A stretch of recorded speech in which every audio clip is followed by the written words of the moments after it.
Hello, you're watching GameSpot Daily, where we cover the top news stories in 30 minutes or less. I'm Callie, and I'm joined by Justin Haywald. Yeah, there's Michael. He's not able to make it today. He has some very important, very secret things going on, and so you're stuck with his stunt double. Nice. We could do this. It's very disappointing. I know that everyone who's going to be tuning out right now because it's not Michael Hyam. I don't have half of his style or any of his swagger. Yeah, he's all the swag. I know you come here for Michael, but it's okay because we still have news. You still have Callie because Yeah. there's Pokemon news this week. There's a lot of exciting things going on. There's a lot going on, and we will get right into it because it's Monday, and we just got to start the week off right. The first thing is Rainbow Six Siege Operation Para Bellum details and launch date have been revealed. So if you're a Rainbow Six Siege player, this is the latest. And there are a lot of people who are I feel really bad that I have not gotten more into this game because it didn't have a great launch, but it's only grown since then. It's been doing really, really well, as we see from this update. So Ubisoft showed off the big update during the Siege Pro League finals this weekend, which will be one of its largest content updates yet, which I feel like they always say. Like, everything is always the largest thing yet. Right.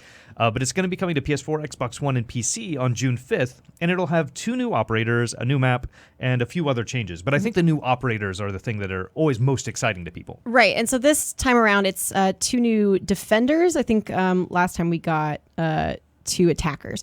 The first is Alibi, who can use holographic decoys of herself. Counterpicks include Glaz, whose thermal vision will show the real Alibi. And then Maestro, who deploys a bulletproof turret that can see through smoke. And a counter would be Dokebi, who can also see through the turrets. So kind of like already working out the meta there. People are trying to figure out what'll work. But yeah, it's an Italian villa setting, so we've got 2 new Italian operators. I don't know about the name for it. I feel like they could have been a little bit more creative. Than villa? Villa? the Italian villa. Yeah. Villa. Villa. Descriptive. Yeah, it's a big mansion. That is what it is. It's a villa, but I agree. Could have been a little more colorful. Other changes include balance tweaks to operators. Michael and I have talked about this extensively on previous shows. You can check that out on GameSpot.com. We have lists of patch notes and changes and stuff like that. Also, map buffs coming to the clubhouse, which rearranges certain rooms. I've never heard the term map buff before. I've never heard of a map buff. That's a really cool term. Like, now I want to know what map nerfs are. How do you nerf the map? We got rid of all of the cover. No, this map is gonna suck now. You're just gonna get shot as soon as you spawn. One lane, just. And there's a new pick and ban system, which a lot of competitive games have, including Dota. And I don't know why I picked Dota as an example, but yeah, you can in competitive play picking a player you pick who you want to ban. Yeah, you pick who you don't want the other team to have. I wasn't sure whether that's what that actually meant. Yes, I just want to pick people to ban on any game that I play. Same. Para Bellum is live on the test server on PC tomorrow, May 22nd. That is indeed tomorrow. Ubisoft said a consistent gameplay experience is not guaranteed on the test server.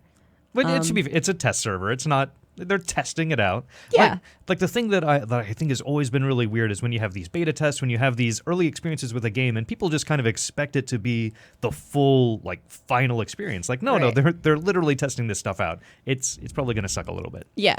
You're there to help them figure out what sucks. and you can feel proud of yourself for that. For being you're not getting paid, but you're getting the experience of seeing what testers go through. Yeah. And apparently it's a lot. But yeah, you can check out, we obviously have a ton of Alibi and Maestro gameplay on Villa that we were just showing. Mike Mahardy and Jake Decker they've been doing a bunch of Rainbow Six Siege stuff, so go to GameSpot for more info. Yeah. There's that. All right, next up, totally different kind of news, completely different, but got an interesting game coming to Switch. Sort of. Animal Crossing? Animal Crossing is coming to Switch? Unfortunately, no. That got me excited, and I know you were joking. No, so I think this next story is actually really interesting. Not necessarily because of what the game is. So Resident Evil 7 is coming to Switch, but not in the way that you would think. Right now it's it's not going to be available anyplace but Japan, and it's going to be a cloud game. It's something that you have to stream and play online. Yeah. But like that by itself is really, really interesting. I think it's interesting both that it's Capcom who's starting this, that Nintendo or no other company has tried doing this yet. But the Switch is semi-powerful hardware, but no one is going to argue that it's more power or as powerful as a PlayStation 4 or Xbox One. There are games that it won't be able to handle. So this ostensibly gives you the chance to play games that might only be available on PS4 Xbox One otherwise and play them on the Switch because it's going to be streaming over the cloud. Right. Now, the big question is that going to be a good enough experience? Like, we've seen some issues with things like PlayStation Now where some people feel like there are games that aren't going to work quite as well when you're streaming over the cloud, and it does require a really good internet connection. But if you have a really fast, really strong internet connection, this could be the way for Nintendo to introduce a whole new line of games to its to its system. Yeah, games you wouldn't expect to see that maybe don't work as well on the hardware. This is coming to Japan on May 24th, which is really soon. It only requires a 45 megabyte download, which I think is crazy. That's like, I was not prepared for that. And obviously you need to remain online to play. That's how that works. That's what streaming is. Especially when you look at what other things are taking up space on your Switch. I finally did this weekend because I was like, I've downloaded a bunch of games, and some games are like, compared to PlayStation 4, Xbox One, not as big. But when you think about the Nintendo Switches that you have to store it on a micro SD card, when a game takes up 15, 20 gigabytes, that's a large chunk of your available storage. Yeah. So something like this, being able to play Resident Evil 7, take up 45 megabytes, that's a really good trade-off. Right. So you can play up to 15 minutes for free. So you get like a little bit of a trial demo kind of situation. And then you buy a ticket for 2,000 yen, which is about $18 US, and you can play as much as you want for 180 days.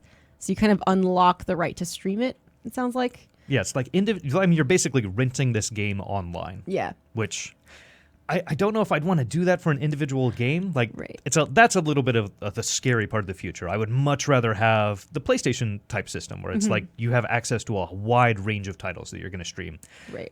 But at the same time, if it's a new title that you could rent potentially on your Switch, like getting it day and day to some everything else, Resident Evil 7's a little long in the tooth compared to other titles. But if you think about like Blops or Battlefield 5. They're the same game. Black Ops or Call of Duty. Battlefield 5 or Blops. Like, that'd be kind of interesting to be able to play on Switch the same day as everybody else. Right, and then like get a taste for it, and then maybe if you just wanted to try it out, play a little bit, get a sense for it, and then you figure out it's not for you, like that's a cool option to have. I do think like the online subscription kind of stuff going on with Switch is interesting. Like the classic games, how you can play online, and we got some details about that 2 weeks ago. Yeah, and we're going to get even more at E3. Like, I think that's going to be a big part of what Nintendo talks about during its E3 presentation. Agreed. And if third-party companies are already getting into it like this, like, wow, that could be some interesting announcements during the Nintendo Direct this year. Yeah, I'm consistently impressed with how much third-party support the Switch has gotten, especially with Bethesda in particular, just because Bethesda abandoned the Wii U completely.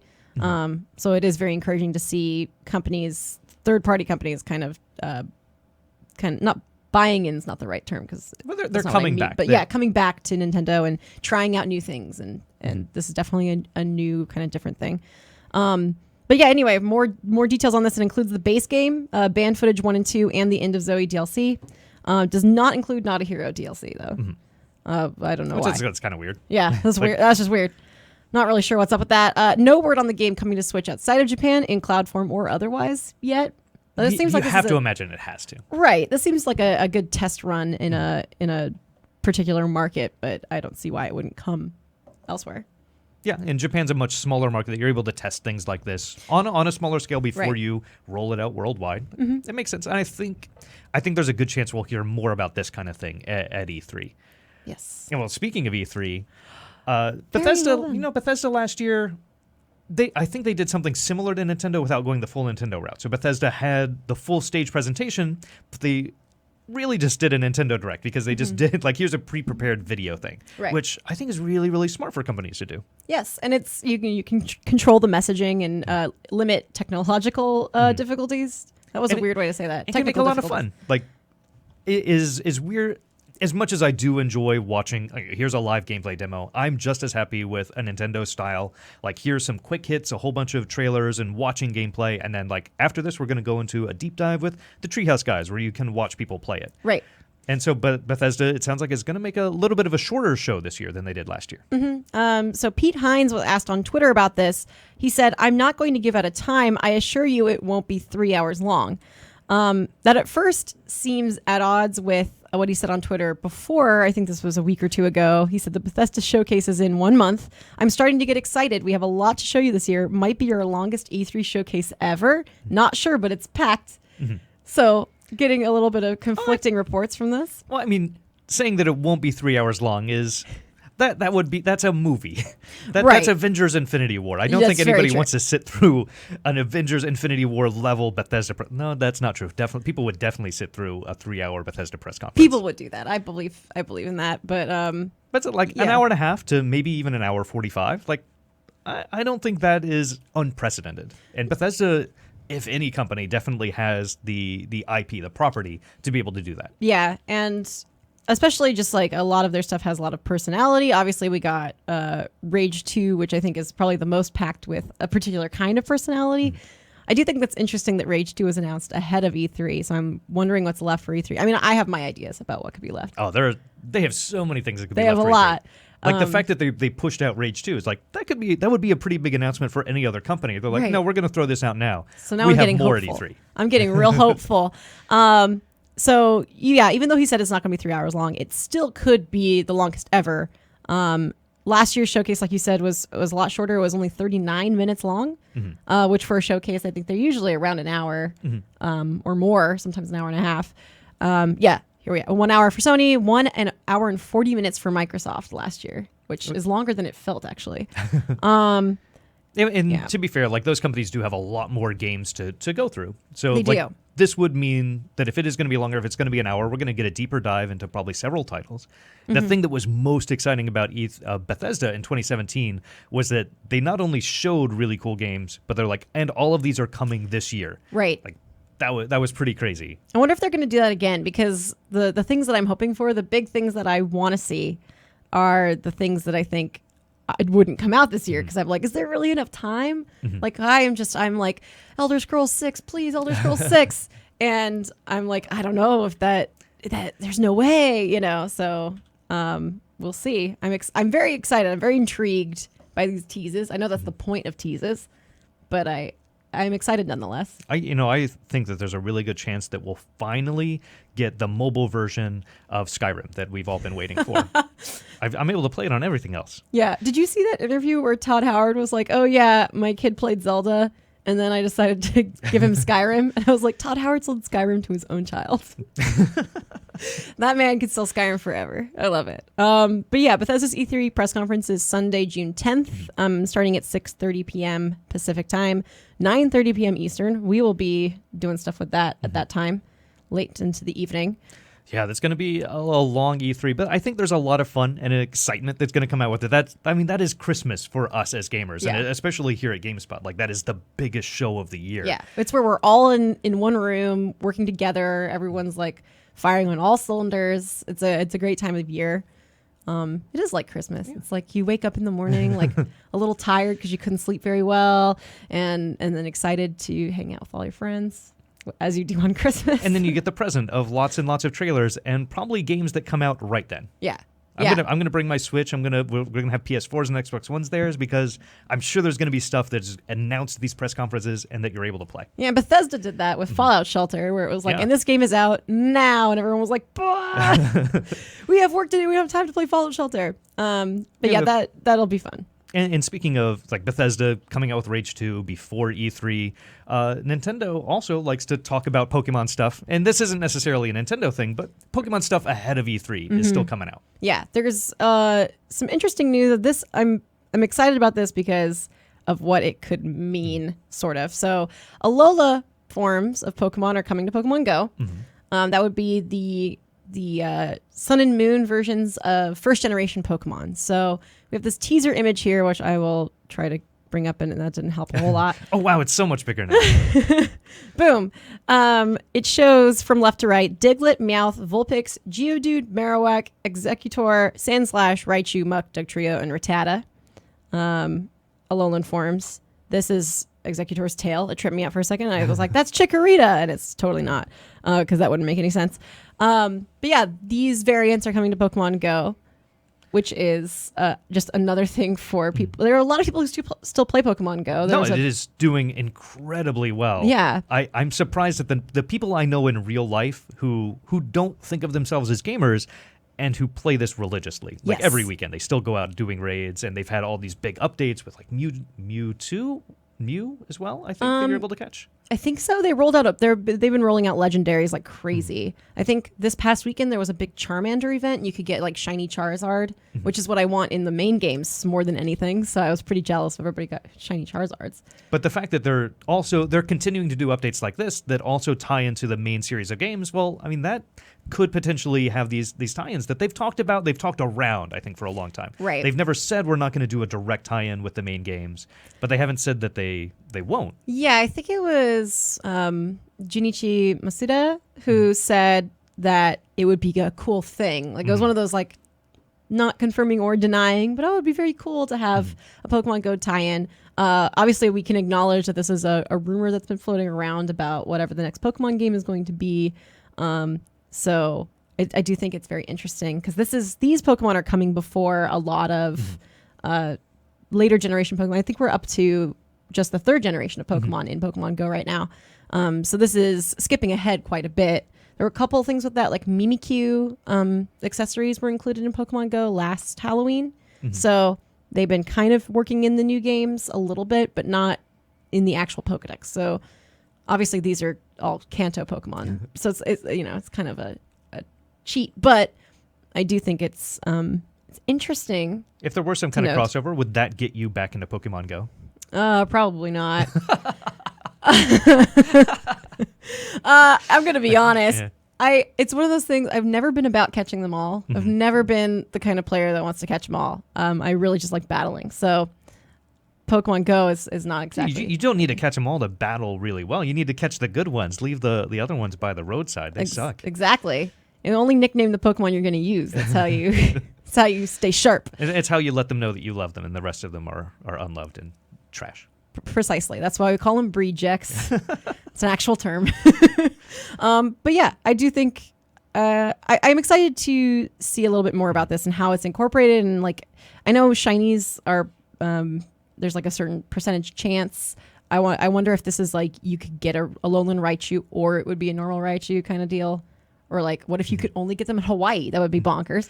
That's not good. Oh yeah, I mean, then we'd all have to have a business trip out to Hawaii. We would, paid for by GameSpot. I'd change my answer. I would totally get back into Pokemon Go. Mark my words. I'm now a big fan. Yeah, and Pokemon by itself, like just it's kind of become the Star Wars in some ways of video game properties because we used to get one every few years and it'd be like a really big event. And now it's like this kind of regular rollout of games and content. That Pokemon Go is just this pervasive, maybe not the MMO that people envisioned at first, but definitely the MMO style Pokemon game that it has become, that it's grown into. Absolutely. I think Pokemon Go does a lot of really cool things. Like I fell off after that first summer, but that first summer was crazy. Like you could see people, anybody around you, all ages. Like I've never encountered anything in gaming like that before or since. So, I mean, I am very proud of the people who still play and are super dedicated. I know my good friend Andrew Goldfarb has a almost complete Pokedex and went to flew to Austin, Texas to get a Corsola and did all that stuff. And it's get that really hardcore subset of players, and that's really cool. And there's going to be a fan event in Chicago. I know last year's did not go over very well, so maybe this one will. I'm sure this one will not be quite the same level of complete cluster bomb that last year's was. Yeah, hopefully they've learned from that. I think they have. I think Pokemon Go, I mean, remember how broken it was at the beginning too? It's a game that's evolving constantly. So yeah, Anyway, that's what we have for the news. That's all that's going on. What's up. There's a lot of other exciting things going on this week, though. So there's a lot to look forward to. And especially here at the GameSpot office, we have a lot of secret things going on that we're not able to talk about that will probably be revealed at E3. Yes. And then things that will be revealed ahead of time. Yes. Just so you wait. Stay tuned. We also, if you can't wait for pre-E3 stuff, we got Black Ops 4 impressions and gameplay. Also Kingdom Hearts 3 impressions. And Dreams. that really interesting Media Molecule game. I played some Dreams at GDC, and it's very cool. It's a very robust creative tool, and I was actually blown away by how much you could do and how much thought they put into like each individual tier of creating like a level in a game. So it's intense. I can only hope that at E3 they'll really just blow us all away. Yep. I feel like you've been dropping Hamilton references this entire time, so I just wanted to add that in. That's just my natural state of being. We love Hamilton here at GameSpot Daily. Anyway, we should probably get going. Got more streams coming at you. I could look up really quickly what the stream is because I always forget to check before I come in here, and then we don't tell you what it is. It'll be headlined by Eric Tay, our resident esports master. I guess retired now. That's why he's doing the GameSpot circuit. But he's still esports. We really couldn't survive without Eric Tay. They're doing Dark Souls Remastered early look live right after this. If you're watching live, that's at 11:30 a.m. PT. PM 80. You figure it out. Yeah. And yes, you can check that out. Who do we have to thank? Got to thank Eric Tay, of course, who came in here and made sure we were live and all that. We got to thank Emily Conti, who made this set all pretty and made us look good. She did my makeup. You look great. And then, of course, Matt Padgett and Tony Wilson for getting the notes together and for identifying some of these Pokemon, so I didn't have to spend too much time on that. Anyway, thank you for watching, finally, and we hope to see you tomorrow where we'll have even more news. Maybe secrets, maybe not.